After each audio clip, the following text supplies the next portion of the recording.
Girlfriend আছে কার কার দেখি হাত তোলো। মাশাআল্লাহ, সাহস আছে ওদের, বুকের পাটা আছে। হাত দাও বেটা। এই গার্লফ্রেন্ড বয়ফ্রেন্ডের সাথে আমাদের কোনো সম্পর্ক, আমরা বিয়ে করব। কি করব? বিয়ে করব। চেয়ারম্যান সাহেব বিয়ে করাই দিন এগুলোরে, আপনার দায়িত্বে দিয়ে গেলাম। এই গার্লফ্রেন্ড বয়ফ্রেন্ড এগুলো ইসলামের কালচার নয়। বিয়ের চেয়ে ভালো কাজ পৃথিবীতে হতে পারে। বিয়ে করতে গেলে বাপে বলে আগে নিজের পায়ে দাঁড়া। তো এতদিন ও কার পায়ে দাঁড়াইছে? ছেলে মেয়েদেরকে সাহস দেন, ছেলেও পড়বে। ওই যে একজন চিল্লান দিয়ে উঠছে, ওর কমন পড়ছে, কমন পড়ছে। মাশাআল্লাহ। গার্ডিয়ানরা যারা আছেন ওদের দুঃখ কষ্ট একটু বুঝছেন আপনারা, মিলাই দিয়েন ওদেরকে, বিয়ের পিড়িতে বসায় দিয়েন। বিয়েতে কল্যাণ, বিয়েতে বরকত। বিয়ের মতো ভালো কাজ হতে পারে না। সব নবীরা বিয়ে করেছেন। আন নিকাহ মিন সুন্নতি, বিয়ে আমার সুন্নাত। ফামান রাগিবা আন সুন্নতি ফালাইসা মিন্নি, যে আমার সুন্নতকে ভালোবাসে না সে আমার উম্মত হতে পারে না। বিয়েটাকে সহজ করে দেন। যেই সমাজে বিয়ে সহজ ওই সমাজে জিনা কঠিন, তাই না? যেই সমাজে জিনা সহজ ওই সমাজে বিয়ে কঠিন। আমাদের সমাজে জিনা করা সহজ, বিয়ে করতে লাগে 10 লাখ, জিনা করতে লাগে 1000, ঠিক কি না?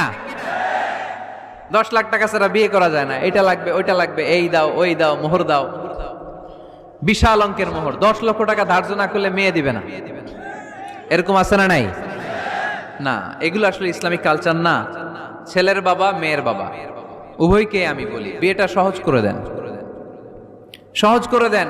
ছেলে পড়াশোনা করুক, সমস্যা নাই, মেয়েও পড়ুক, কিন্তু তারা পবিত্রভাবে তাদের সম্পর্ককে মেনটেন করুক, ঠিক কিনা? তাদের এই যৌবনের তাড়নায় যে পাপের সাথে জড়াবে তার পার্সেন্টেজ গুণা বাবা হিসেবে আপনার কাঁধেও আছে না নাই? এজন্য বাবারা সাবধান, মায়েরা সাবধান, বিয়েটাকে সহজ করেন।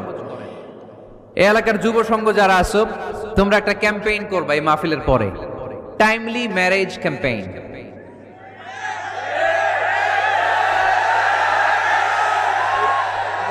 টাইমলি ম্যারেজ ক্যাম্পেইন, সময় মতো বিয়ে দিতে হবে, দেরি করা যাবে। বাপ মা বুঝে না, একজনকে হুজুর আব্বাই বুঝে না। গার্ডিয়ান যারা আছেন একটু সদয় হন।